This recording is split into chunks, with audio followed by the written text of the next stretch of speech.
This next product will surely have some very interesting uses. This is a PS2 trackball. It's got a PS2 connector on one side and this lovely trackball on the other side. And if we crack this thing open, we can see we've got this nice clear ball, and then we've got just optical encoders for the X and the Z axis, and we've even got some LEDs here in the bottom. So it's really easy to hack. You can use the PS2 library for Arduino and hook this directly up to an Arduino, and you can use this to control your Arduino.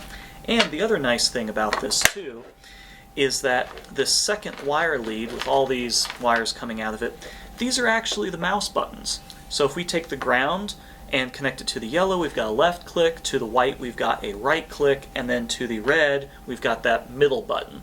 So you could use this just as a full-fledged mouse, or you could do something else interesting with it with your Arduino. And we've got a little demo set up to show you just one of those uses that you could use it for.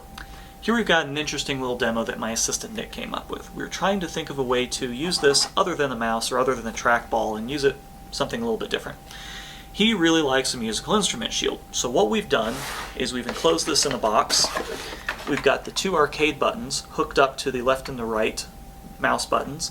We've got the trackball here hooked up with the PS2 connector into the Arduino, and we're using the PS2 library with the Arduino, and then we've got the musical instrument shield hooked up to some speakers over here. And what happens is when we spin this, it plays notes, and it plays higher notes if we spin it this way, lower notes if it plays it that way, and then goes louder or softer, and these two buttons will actually change whichever instrument we want to play. So let's power it on and see what it sounds like. So there we go. So you can go really high or really low. And we can go quieter or louder. And then by using this button, we can change the instruments. So it's a neat little demonstration to show some of the other ways you can use a trackball other than a mouse.